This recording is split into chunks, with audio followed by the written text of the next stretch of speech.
The morning of October 11th, 1943 dawned cold and clear over Münster, Germany.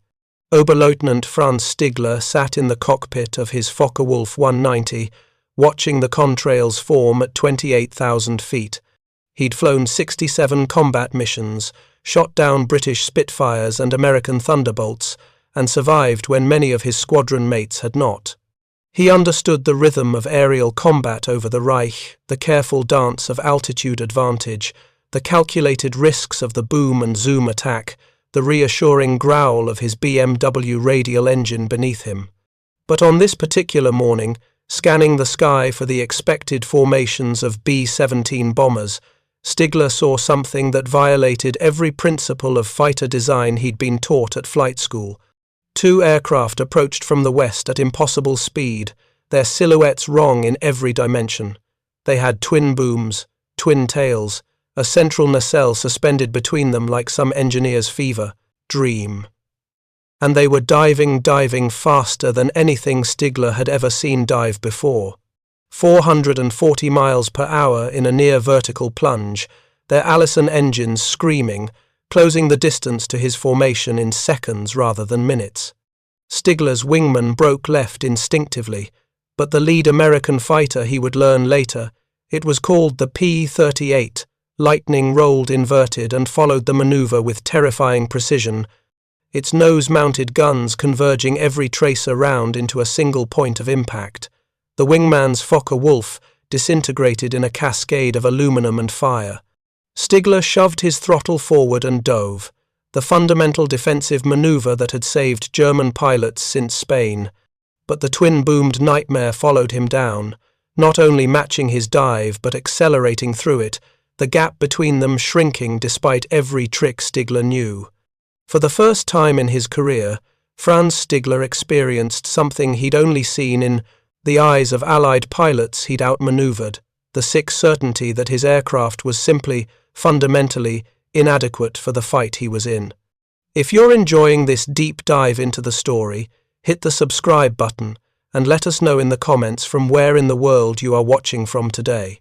The German Luftwaffe of 1943 operated under a set of assumptions that had been forged in combat and validated by experience.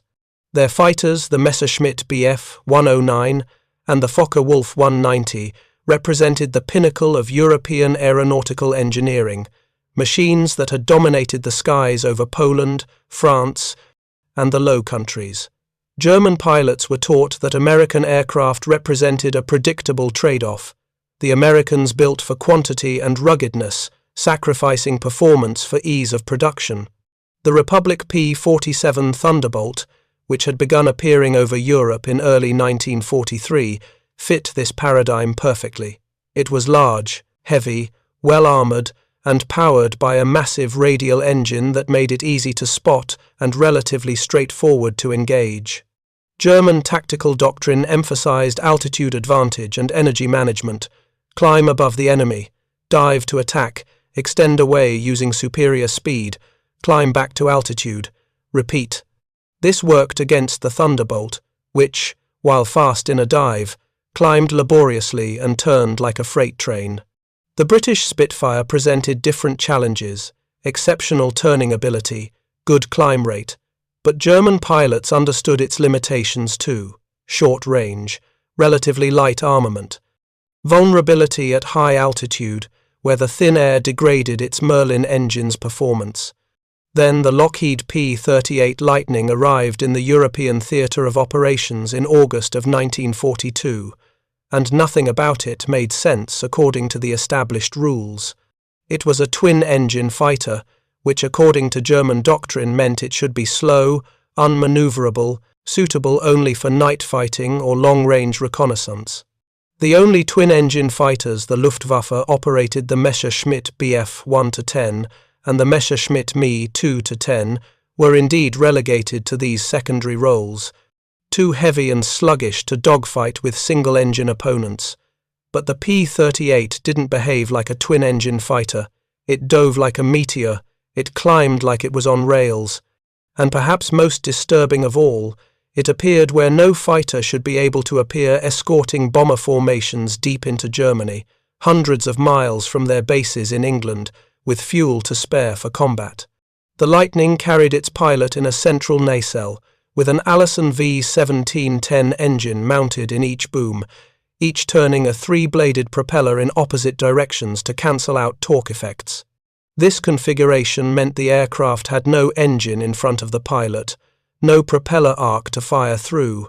All of its armament, 450 caliber Browning machine, guns and one 20mm Hispano cannon was clustered in the nose, aimed to converge at a single point 300 yards ahead.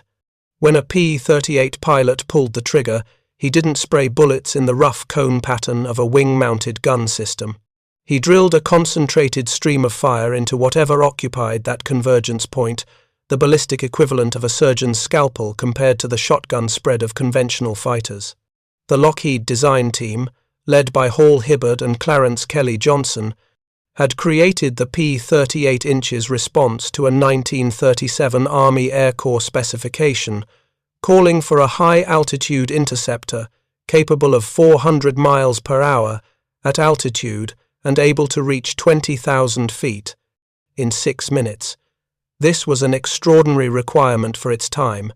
The fastest fighters in service anywhere in the world in 1937 struggled to reach 350 miles per hour. Johnson's solution was radical: use 2 engines to generate the necessary power, but design the airframe to minimize drag. The result was an aircraft with a wing loading the ratio of weight to wing area actually lower than most single-engine fighters, giving it exceptional maneuverability despite its size. The twin Allison engines each produced 1,475 horsepower, with war emergency power, driving the Lightning to a top speed of 414 miles per hour in level flight at 25,000 feet. But it was in the dive that the P-38 revealed its most lethal characteristic. Unlike single-engine fighters with radial or inline engines, which experienced severe propeller torque when pushed to maximum speed in a dive, the Lightning's counter-rotating propellers cancelled these forces out. A Messerschmitt Bf 109 in a vertical dive at 450 miles per hour became increasingly difficult to control as aerodynamic forces and engine torque fought the pilot's inputs. A P-38 at 440 miles per hour in the same dive remained stable, its pilot able to make minute corrections to keep the target centered in his gun sight. German pilots who survived encounters with the Lightning reported something that shouldn't have been possible: an aircraft that could outdive them, then pull out of the dive and outclimb them, all while maintaining enough control authority to track a maneuvering target. Franz Stigler, when he landed at Münster after that October mission with his aircraft intact but his confidence shattered, tried to explain to his squadron commander what he'd experienced. The words came out wrong. The P-38 hadn't just been faster in the dive, that alone wouldn't have been fatal. German pilots could accept that some aircraft excelled in certain flight regimes, but the Lightning had been faster while also maintaining perfect control, its pilot able to follow Stigler's desperate jinking maneuvers with the precision of an aircraft that should have been traveling 200 miles per hour slower. The squadron commander, Hauptmann Wilhelm Schilling, listened with the expression of a man hearing that the laws of physics had been temporarily suspended. Schilling had flown against the RAF since 1940. He'd developed the tactics that allowed Focke-Wulf 190s to deal with Spitfires / attacks from above, never turn with them, use superior roll rate to escape. But those tactics assumed certain fundamental constants: that twin-engine aircraft couldn't dogfight, that there was a predictable relationship between an aircraft's size and its maneuverability, that German engineering had at least parity with anything the Allies could field. The P-38 violated all 3 assumptions simultaneously. The Lightning's deployment to the European theatre followed a learning curve, both for the American pilots flying it and the Germans trying to counter it. The first P-38 seconds arrived with the 1st Fighter Group and the 14th Fighter Group in North Africa during Operation Torch in November of 1942, and German pilots there encountered them with a mixture of curiosity and contempt. The early encounters seemed to validate German assumptions. The P-38 pilots, many fresh from training, made tactical mistakes that allowed experienced Luftwaffe veterans to exploit the Lightning's weaknesses. The aircraft had a problem with compressibility at very high speeds, where the airflow over the wings would locally exceed the speed of sound, causing control surfaces to become unresponsive. German pilots learned that if they could force a P-38 into a dive steep enough to trigger compressibility, the American pilot would temporarily lose control, creating a window for attack. But this window was narrow and dangerous to exploit, because if the German pilot miscalculated and followed too closely, he might find himself in the same compressibility zone with an aircraft less capable of recovery. And the American pilots learned quickly. By mid-1943, they'd developed dive recovery flaps, small surfaces that generated drag at the wing's trailing edge, preventing the onset of compressibility, and more importantly, they'd learned not to dive past the Lightning's safe envelope. The tactical environment over Germany in 1943 created the conditions where the P-38's unique capabilities became decisive. The 8th Air Force was conducting daylight strategic bombing raids deep into the Reich, and losses were catastrophic.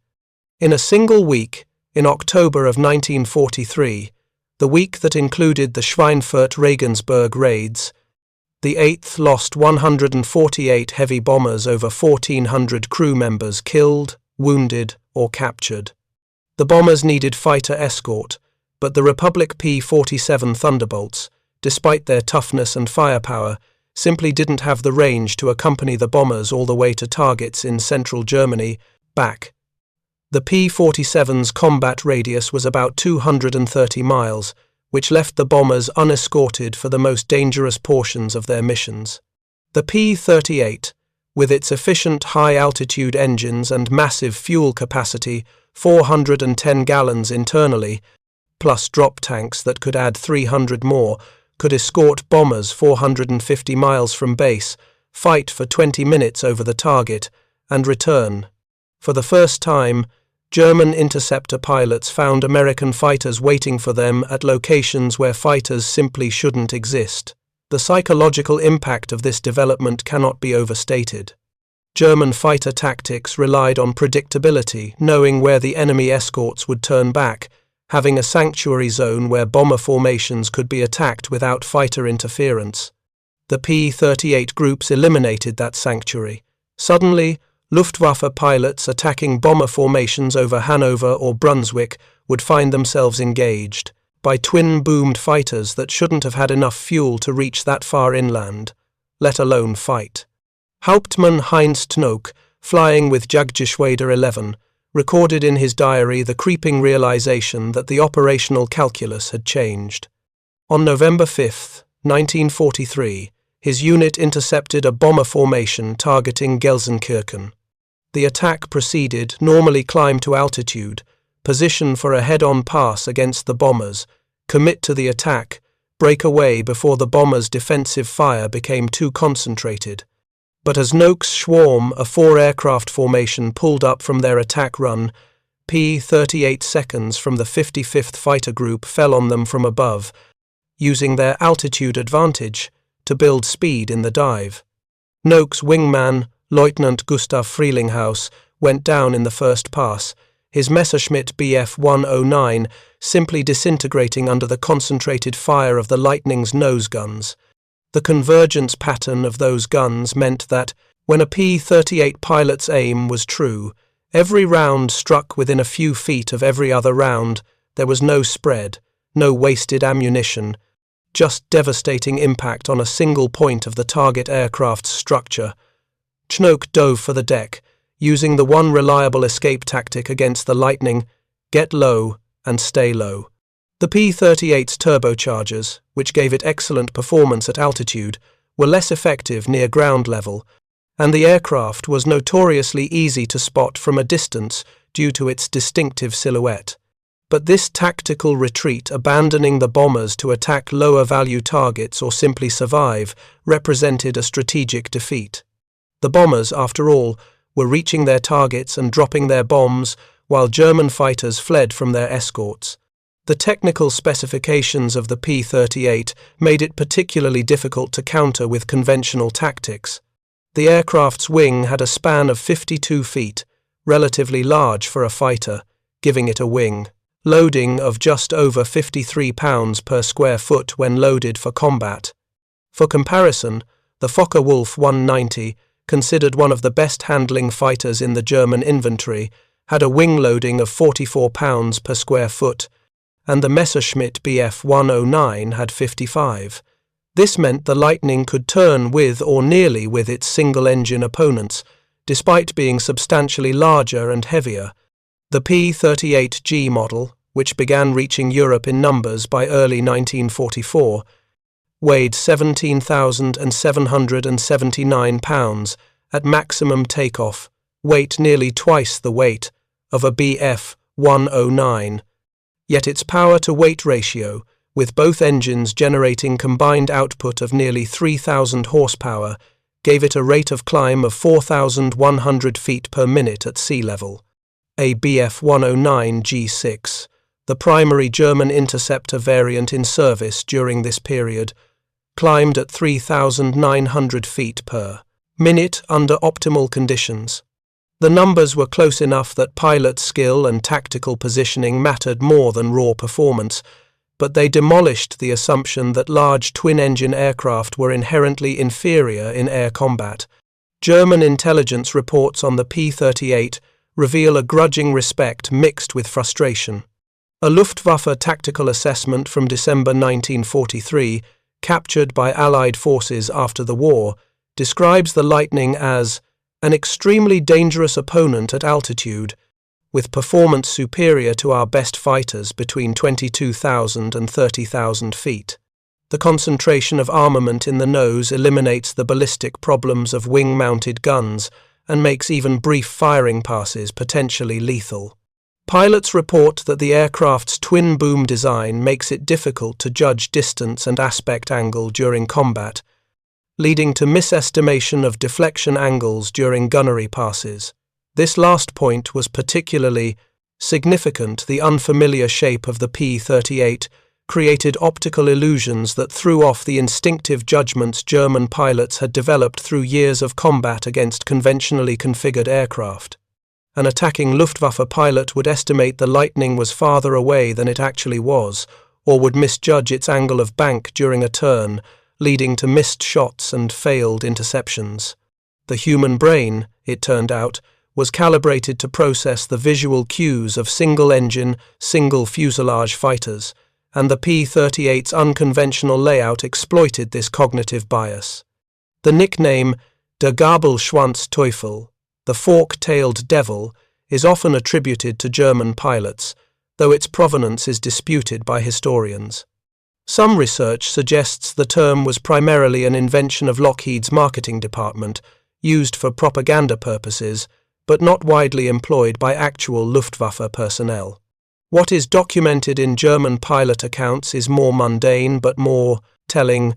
The P-38 was usually called the twin-boom fighter or the Lightning in intelligence reports and debriefings, with a tone of clinical assessment rather than fearful respect. The real indicator of German concern wasn't in the nicknames, but in the tactical directives issued to fighter units. By early 1944, Luftwaffe fighter groups received explicit instructions on engaging P-38 seconds: maintain altitude advantage at all costs, avoid turning engagements, use slashing attacks from high to low, do not follow the Lightning in a dive unless certain of a kill in the first 3 seconds, break off and extend if more than one P-38 is in the area. These were the tactics of an air force that had lost the initiative, responding defensively to an opponent whose capabilities exceeded their own in too many critical areas. If you find this story engaging, please take a moment to subscribe and enable notifications. It helps us continue producing in-depth content like this. The operational impact of the P-38 inches. The European air war reached its peak during the first half of 1944, particularly during Big Week in February, a concentrated series of missions targeting German aircraft production facilities. The 8th Air Force launched over 3,000 bomber sorties between February 20th and February 25th, escorted by P-38 seconds, P-47 seconds, and the newly arrived P-51 Mustangs. German fighter losses during this week exceeded 300 aircraft destroyed and over 100 pilots killed, losses the Luftwaffe could not replace with equal quality personnel and machines. The P-38 groups, particularly the 20th Fighter Group and the 55th Fighter Group, played a crucial role in attriting the experienced German fighter pilots who formed the backbone of the Reich's air defense. The Lightning's long range meant it could escort bombers to targets like Regensburg, Leipzig, and Gotha, deep in southern and central Germany, where factories producing Messerschmitt fighters were concentrated. German pilots defending these facilities had no choice but to engage, and they engaged against American fighters with full fuel tanks and tactical flexibility. Major Walter Krupinski, a Luftwaffe ace with 197 confirmed victories, described in post-war interviews the frustration of operating in this environment. Krupinski flew Messerschmitt Bf 109, Gustavs with Jagdgeschwader 11 during 1944, and his accounts emphasize the operational realities more than the technical specifications. According to Krupinski, the primary challenge wasn't that the P-38 was faster or more maneuverable than German fighters in every regime it wasn't.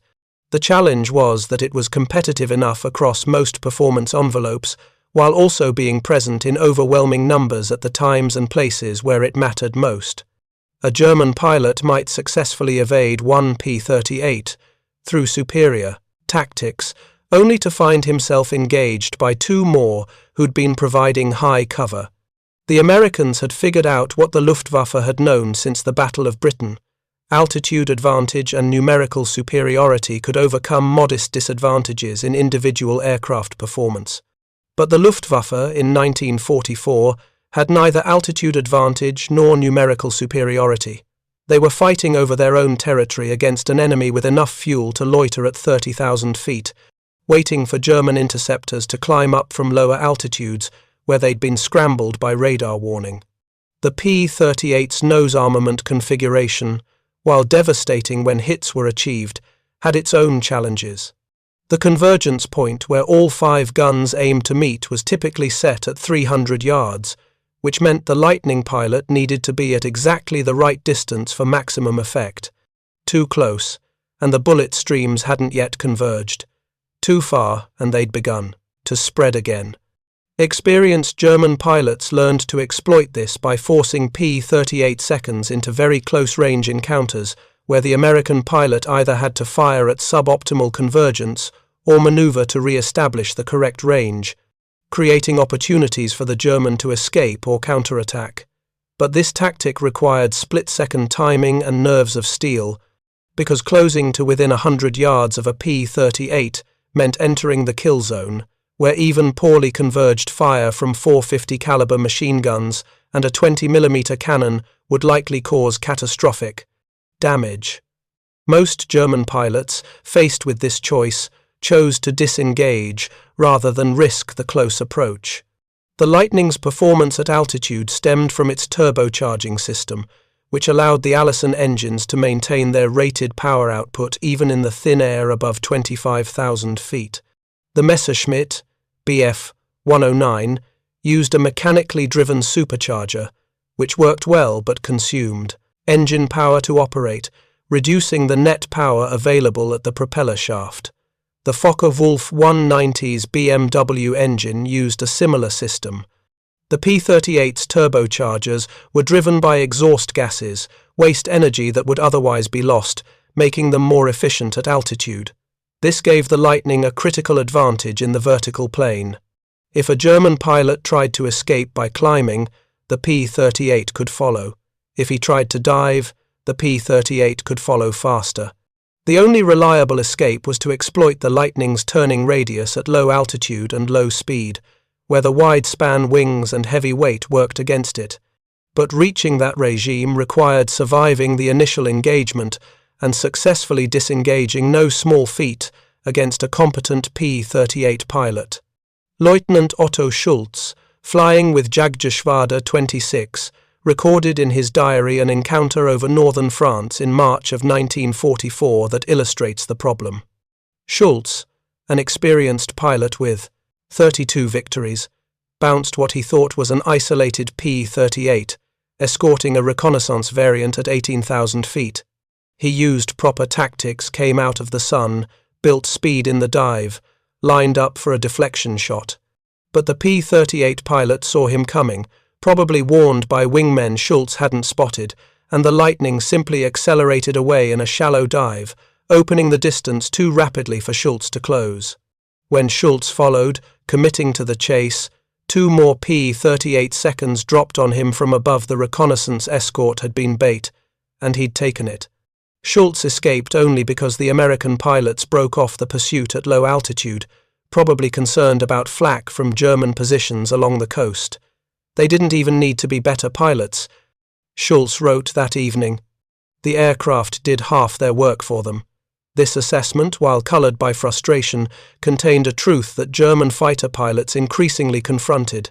The material advantage the Spieß Allies held by 1944 meant that Allied pilots of moderate skill in capable aircraft could contest airspace against German pilots of high skill in slightly less capable aircraft.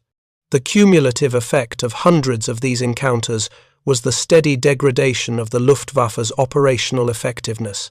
Experienced pilots like Schulz survived through caution and superior tactics, but they couldn't be everywhere, and the newer pilots rushed through shortened training programs because Germany lacked fuel, and instructors for proper flight training were dying in large numbers. The P-38, along with the P-47 and P-51, didn't need to achieve a dramatically superior kill-to-loss ratio to accomplish its strategic mission. It needed only to contest the airspace over Germany persistently enough that bombers reached their targets, and to attrit German fighters and pilots faster than they could be replaced. Both objectives were achieved. The technical evolution of the P-38 during the war demonstrates how American industry responded to operational feedback.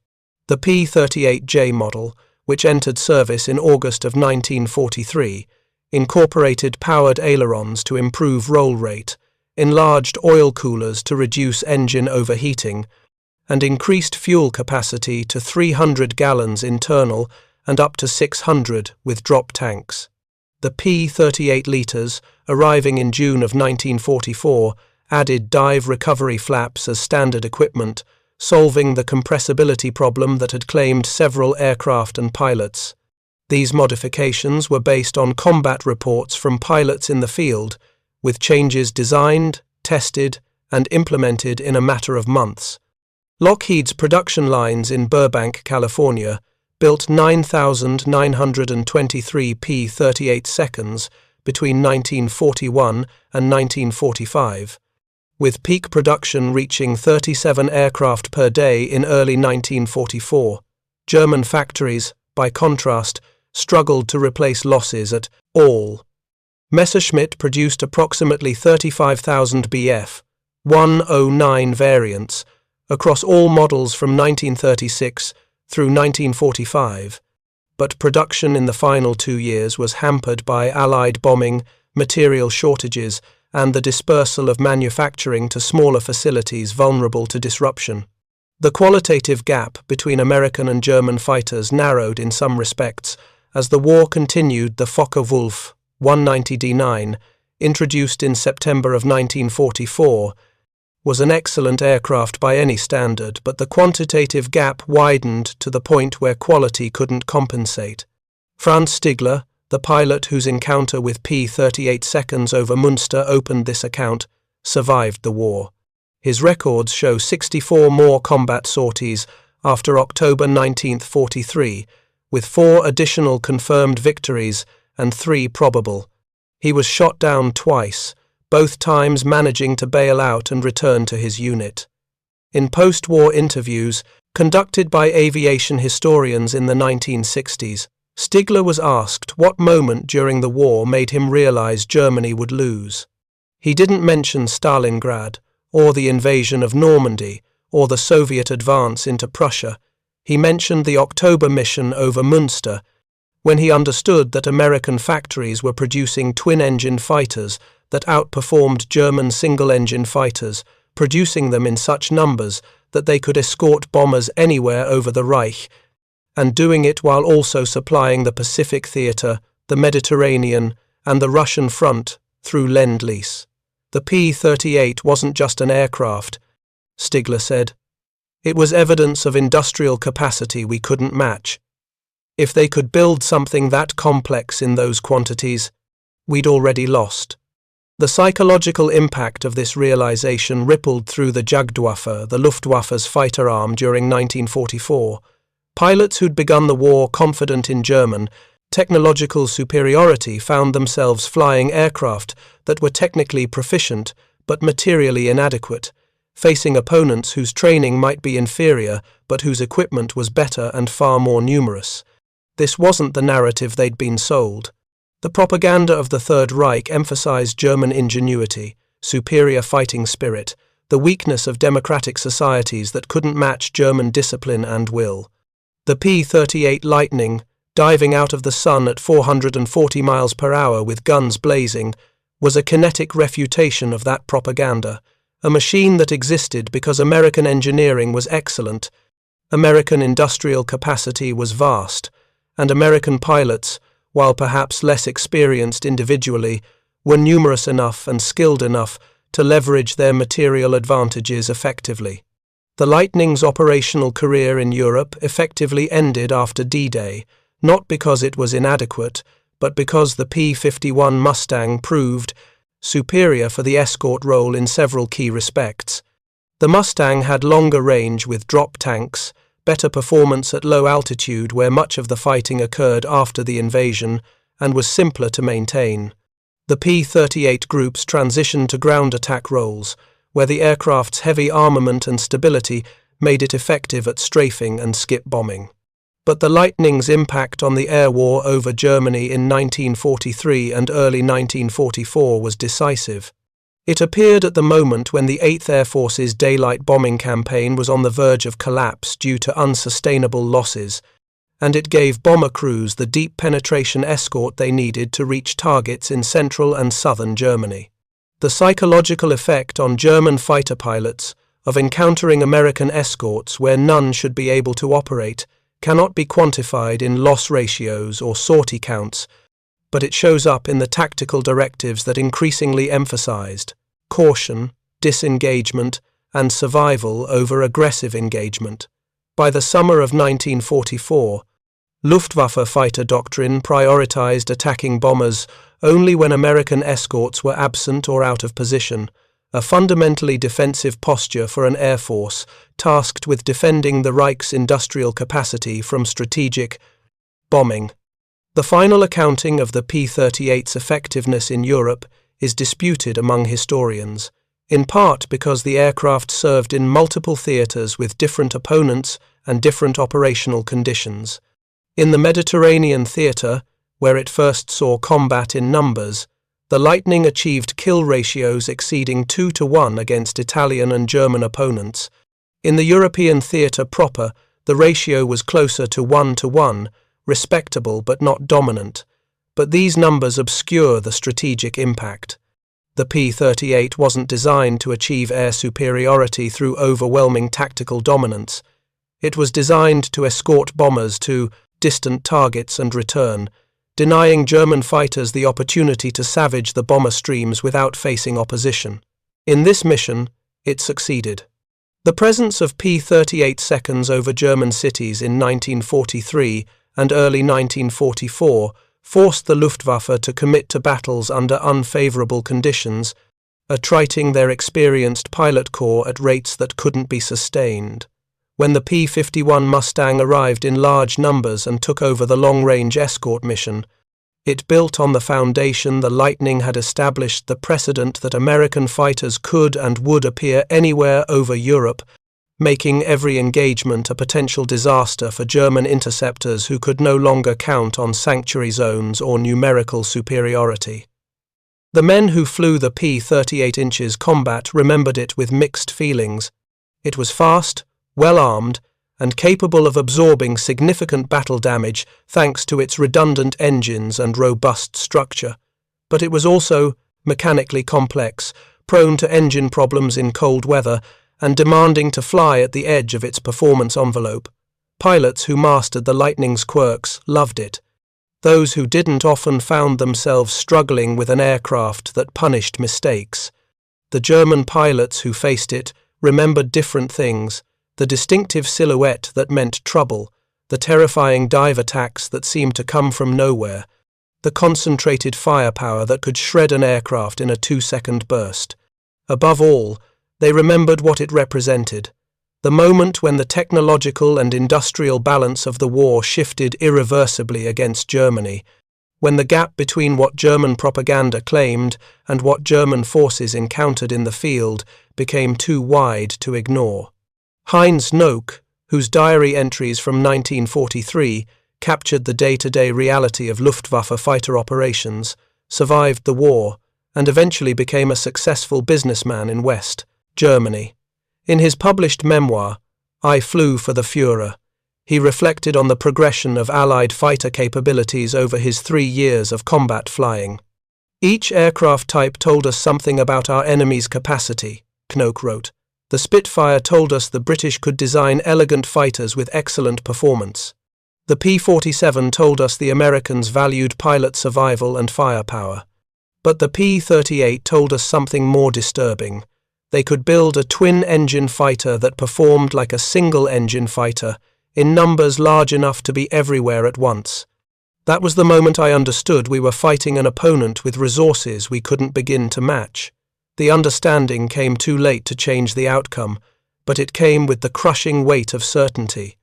The P-38 Lightning, fork-tailed or not, devil or merely machine, served as the instrument through which German fighter pilots learned a truth their leadership had concealed. The war had never been winnable once it became a contest of industrial production and material resources. The aircraft diving toward them at 440 miles per hour, guns firing, was simply the messenger delivering that news in the most direct way possible. Thank you for watching. For more detailed historical breakdowns, check out the other videos on your screen now, and don't forget to subscribe.